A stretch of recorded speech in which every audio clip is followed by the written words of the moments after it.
너희는 위로하여라. 나의 백성을 위로하여라. 너희의 하나님께서 말씀하신다. 예루살렘 주민을 격려하고 그들에게 일러주어라. 이제 복역 기간이 끝나고 죄에 대한 형벌도 다 받고 지은 죄에 비하여 갑절의 벌을 주님에게서 받았다고 외쳐라. 한 소리가 외친다. 광야에 주님께서 오실 길을 닦아라. 사막에 우리의 하나님께서 오실 큰 길을 곧게 내어라. 모든 계곡은 메우고 산과 언덕은 깎아내리고 거친 길은 평탄하게 하고 험한 곳은 평지로 만들어라. 주님의 영광이 나타날 것이니 모든 사람이 그것을 함께 볼 것이다. 이것은 주님께서 친히 약속하신 것이다. 전라북도 남원 지리산 설인의 골짜기에 이연필 선생 기념관 동광원이 있습니다. 기념관 입구에 있는 돌비에 이런 글귀가 쓰여 있습니다. 당신 덕분에 행복합니다. 이연필 선생은 맨발의 성자 한국의 성 프란시스코라는 별명이 붙어 있습니다. 한국교회사의 영적 스승이라고 불리우는 손양원, 문중경, 이용도, 유영모, 이세종과 더불어 예수처럼 살았던 숨어있는 영성가 중 한 사람입니다. 해방되기 전에는 남원을 중심으로 공동체를 만들어 움막을 짓고 농사를 지으면서 고아와 거린과 나그네를 돌보며 성경 공부와 수도 생활을 시작했다고 합니다. 해방 후에는 예수의 가르침을 삶으로 직접 실천하기 위하여 많은 고아들을 돌보기 시작했으며 한국전쟁 시기에는 600여 명의 고아들을 선생을 따르던 제자들과 함께 섬기기도 했습니다.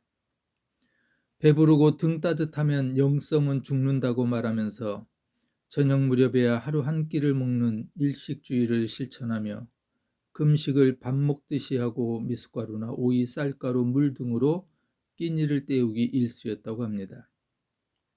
이연필 선생은 자신이 세상을 떠날 때 장례비로 1원도 드리지 말고 속옷과 내복 한 벌만 입혀서 가만히로 말아 물어달라고 했을 정도로 청빈을 넘어 가난을 복으로 간주하였습니다. 수많은 질병에 노출되어 결핵 환자를 돌보다 자신도 결핵에 걸려 고생하면서 예수처럼 살기를 열망했습니다. 1964년 3월 18일 나이 51살에 제가 먼저 갑니다. 다음 애들 오시오. 오, 기쁘다는 마지막 날을 남기고 세상을 떠났습니다.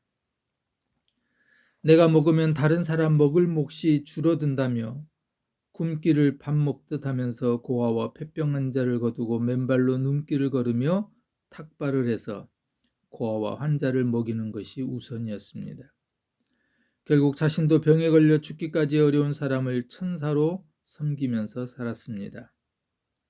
고아와 거린 나그네를 섬길 수 있어서 행복했다며 예수처럼 살려던 이연필 선생은 오늘을 사는 우리에게 무엇 때문에 행복한가를 묻고 있습니다. 당신 덕분에 행복합니다.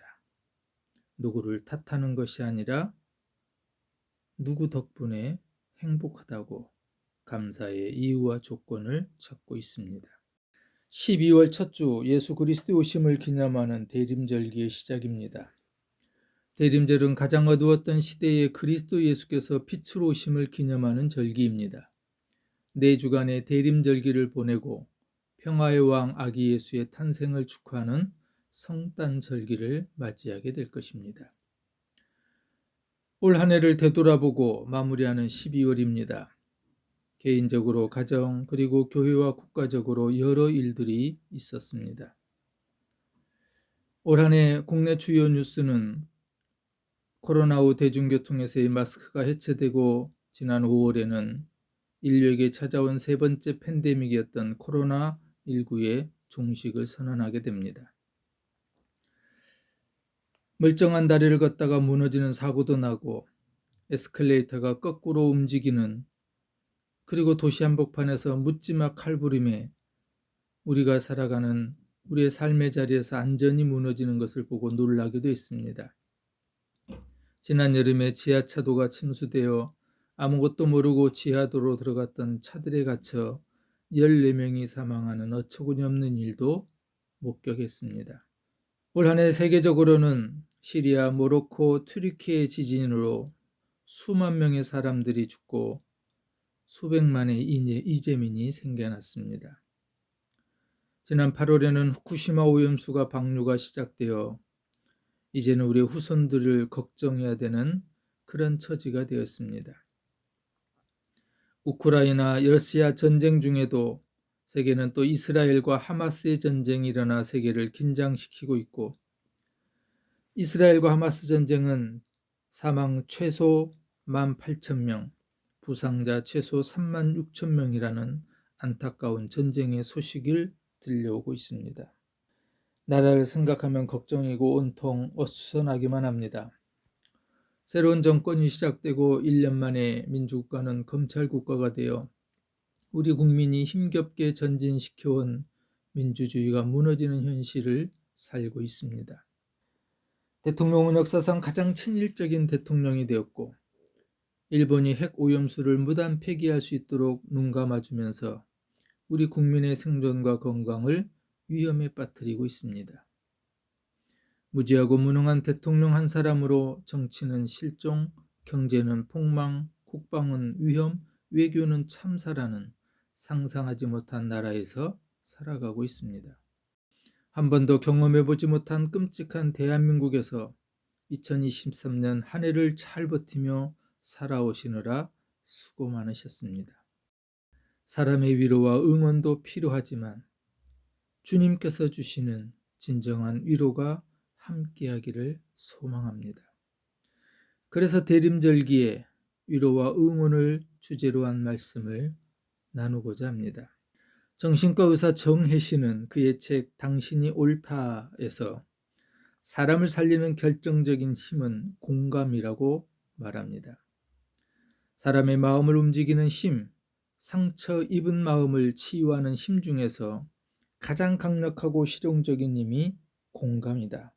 공감은 가장 빠르고 정확하고 효율적이다라고 이렇게 말합니다. 공감하는 중요한 단어가 있습니다. 그랬구나 라는 단어입니다. 자녀 또는 가족이 그리고 누가 말이 안 되는 이야기를 하거나 이치에 맞지 않는 말을 하는 경우에 설명하려 들거나 가르치려고 하는 생각이 들더라도 먼저 들어주고 그랬구나 하며 공감해 줘야 한다는 겁니다. 답답한 사람, 힘든 사람, 외로운 사람, 상처 입은 사람의 마음은 공감을 받는 순간 힘을 얻고 치유가 시작되기 때문입니다. 이것이 공감의 중요성입니다. 이렇게 사람이 살아가는데 공감은 절대적으로 중요하고 필요합니다.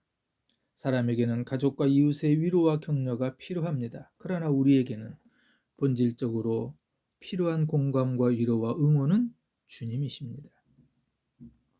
너희는 위로하여라, 나의 백성을 위로하여라. 이사야 40장 첫 절이 바로 나의 백성을 위로하여라 라는 말씀입니다. 하나님은 우리에게 공감해주고 계십니다.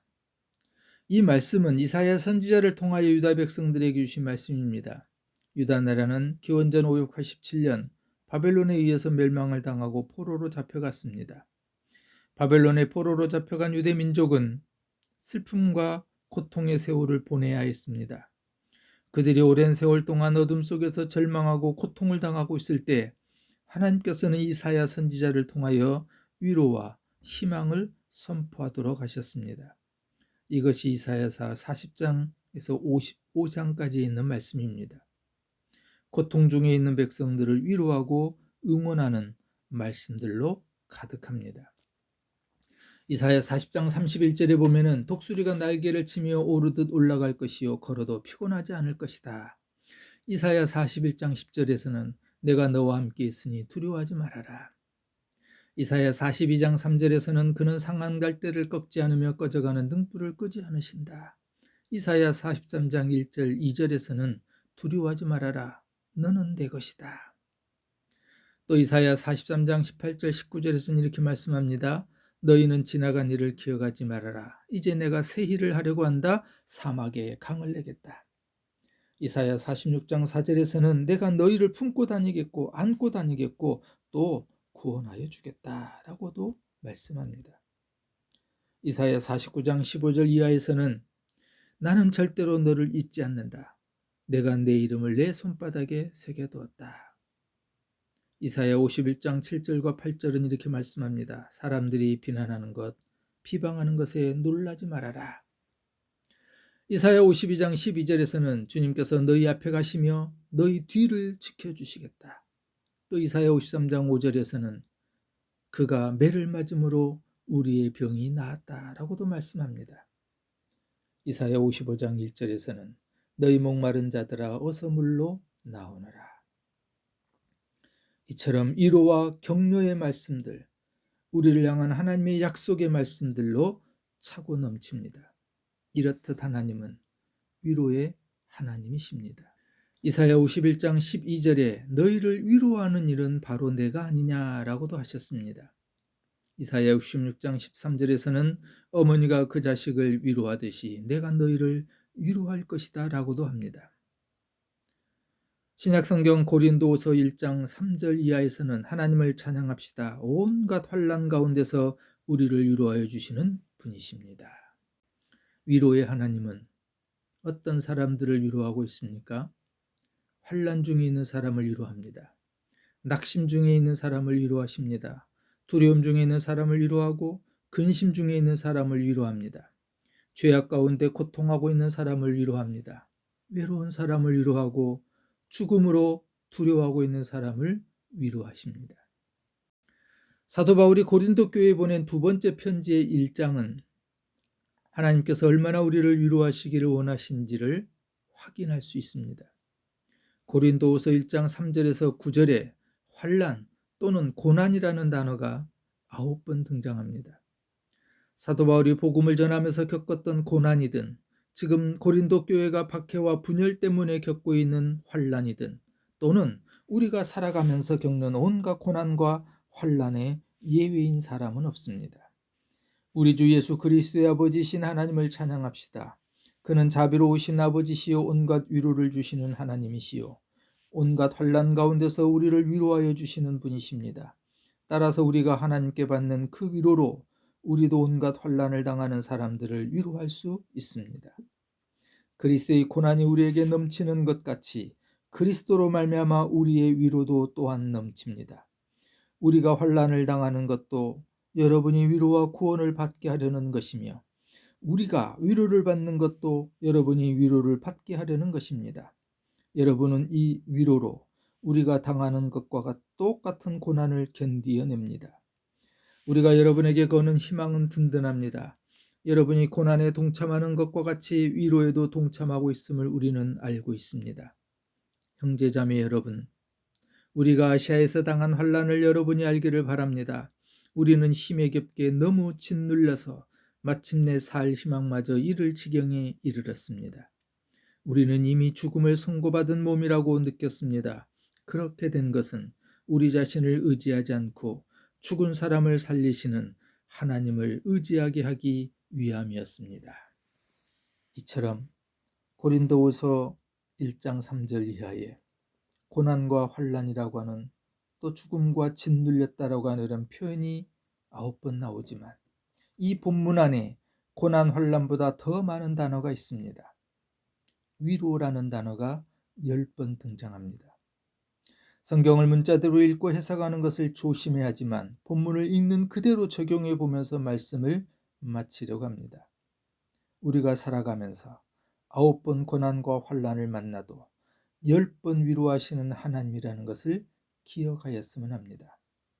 하나님은 우리의 어려움을 공감하시고 위로하시며 격려하고 응원하십니다. 이것이 우리가 하나님을 의지해야 되는 이유입니다. 올 한 해 고생 많으셨습니다. 주님의 위로하심이 성도 여러분과 가정에 함께 하시길 주님의 이름으로 축원합니다.